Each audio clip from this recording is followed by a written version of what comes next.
Do you have something to say? I just couldn't with these books. I tried. I really did try. I just couldn't. I failed to connect with these celebrated books. I failed to connect. I even failed to finish them. I just couldn't. I just couldn't. So in this video, I bear before you my shame. And perhaps you've had a similar experience, perhaps even similar experiences with the same books I'm going to talk about. Maybe you've had a different experience. Maybe you were able to connect.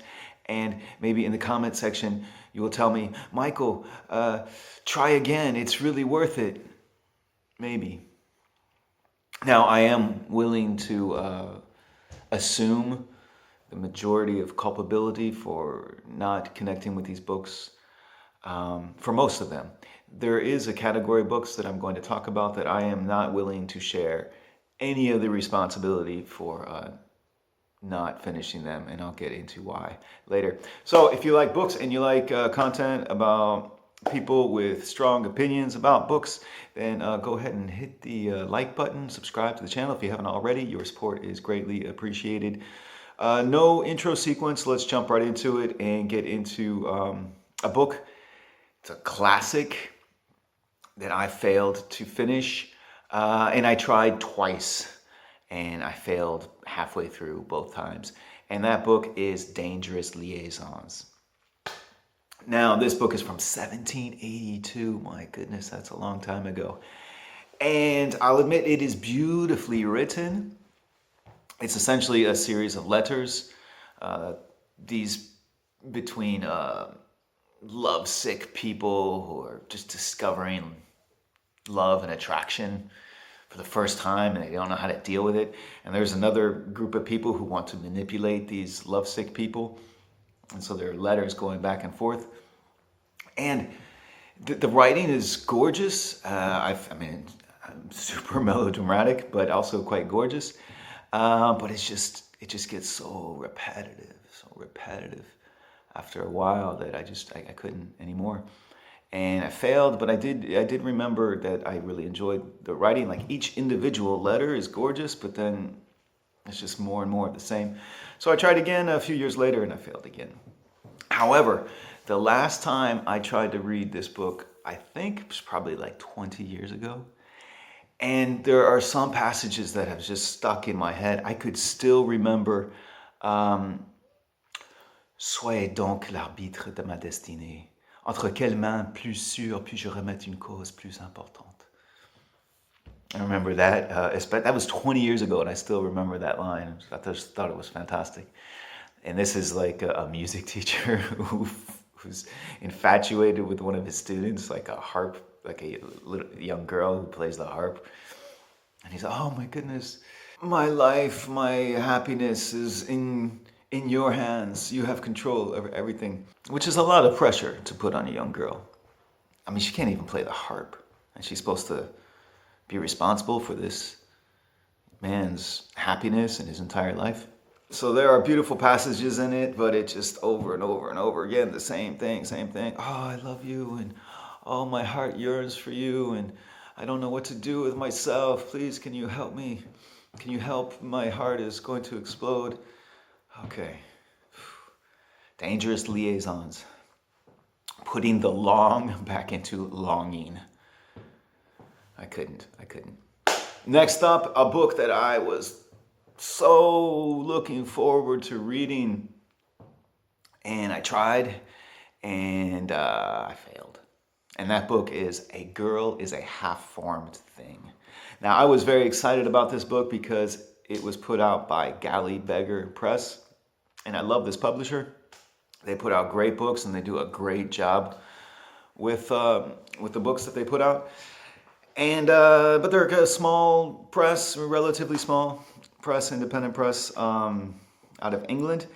And A Girl is a Half-Formed Thing was quite a hit for them.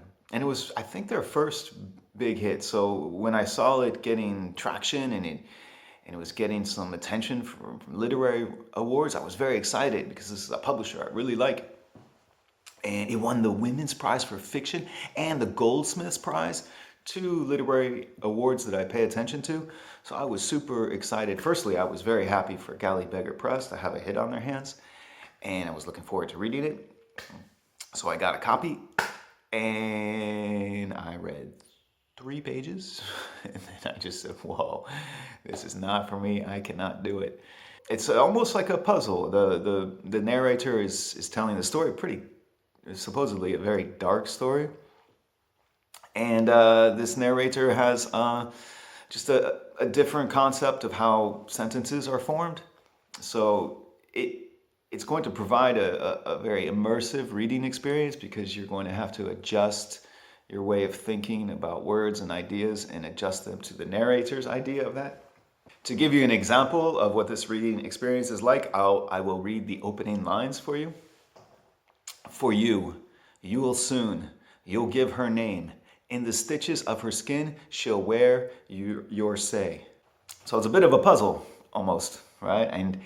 And a few sentences like that, it's interesting, it's compelling. But after pages and pages and pages, I had read 3 pages and I had no idea what was going on. And I figured, no, my headspace is not right for this book right now. And that was years ago, and I haven't gone back to give it another chance. I think it's probably a great book, because Galley Beggar Press puts out great books. And I tried, and I failed. I didn't even finish it. I made it 3 pages. 3 pages.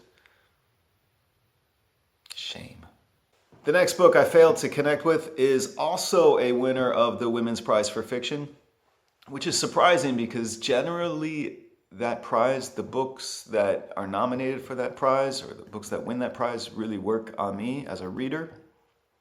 So I will often just, if I'm in a reading slump, I'll just get a book that won the Women's Prize for Fiction, or was nominated for, and I'll just grab it blindly. And usually, more often than not, that will get me out of my slump. So there was a book that came out that won this prize, and it got a huge buzz. I even had friends that recommended it to me. Oh, Michael, you'll love this. This is great. This is dark. It's literary. It's your jam.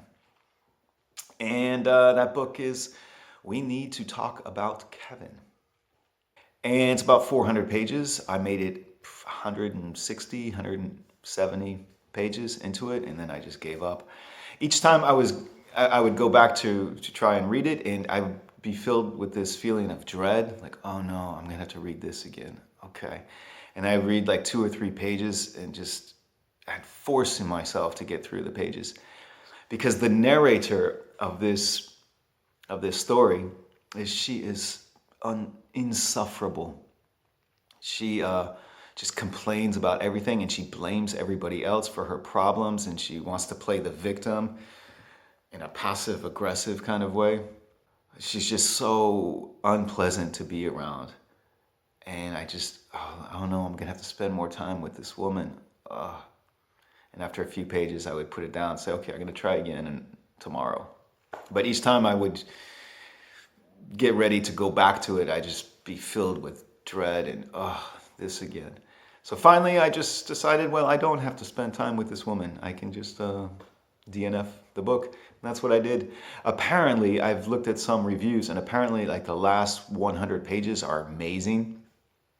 And they probably are. I'm never gonna find out, am I? Up next is a category of books that I DNF'd for the same reason. And this is a reason that will get me to DNF books rather quickly, and that is present participle clauses. Now, I've already gone off on several rants about present participle clauses in other videos. I will spare you that in this video. Actually, no, I won't. I'll go off on another rant, but I'll keep it short. So this is a writing technique, or a style of writing. I would consider it bad writing or weak writing. But not everyone agrees with me on that, apparently, because there are writers who do this, and there are publishers and editors who don't see a problem with it, so they put out books like this. And I just can't. I can't do this. I have a very low threshold, a very low tolerance for this kind of writing. So in this category, I DNFed Slugs by Sean Hudson, The Fog by James Herbert, and Joyride. And these are three books that enjoyed quite a lot of success. And with James Herbert, I was quite surprised because The Fog was his second book, but The Rats I had read prior to that, and I loved The Rats. So it's participle clauses in general, I have a very low tolerance level for, but especially present participle clauses. And to give you an idea of what I mean by that, I'm going to read for you the opening or the first paragraph of Slugs. Ron got through one verse of Mull of Kintry, then threw up. He slumped heavily against the wooden gatepost, wondering why the world was spinning round so fast. He bent double over the fence, clutching his stomach, trying to persuade the remaining scotch to retreat back down his gullet. He swallowed hard and blew out his cheeks. A thin film of perspiration had formed on his face, and he muttered to himself as his stomach continued to somersault. He turned and gazed up at the street lamp, its sodium glare reminding him of a gigantic slow worm. Amused at his little analogy, Ron started to giggle. He pushed open the gate and stumbled down the path towards the front of the house, stumbling once over one of the chipped granite slabs. He fell forward, the bottle of Hague dropping from his grasp. Okay, so that's the opening 9 sentences, and we have 7 participle clauses, of which 6 are present participle clauses. Now, if I read a book like that and the opening paragraph has 7 participle clauses, there's no point in me reading anymore. I'm going to hate this book. I actually tried and I read the entire first chapter, and it just gets worse. It's like every paragraph is like that. The third paragraph is dialogue. For example, evening, Ron slurred, trying to get up. He spotted the Hague bottle lying in the waist-high grass and retrieved it gratefully, realizing at the same time that he'd wet himself. A dark stain was fanning out from his crotch, staining one leg of his trousers too. So that's the third paragraph, and we have 3 sentences. All 3 contain present participle clauses. The whole book is like, the whole chapter is like that, and it just drove me nuts. Firstly, I find that style of writing ugly, but also it's incredibly unfocused writing. I prefer writing where each action or each verb informs the next action, and this is how we create momentum. But with participle clauses, you're taking several actions and cramming them together into the same sentence. It creates very unfocused narration, and it's just ugly, and I just can't.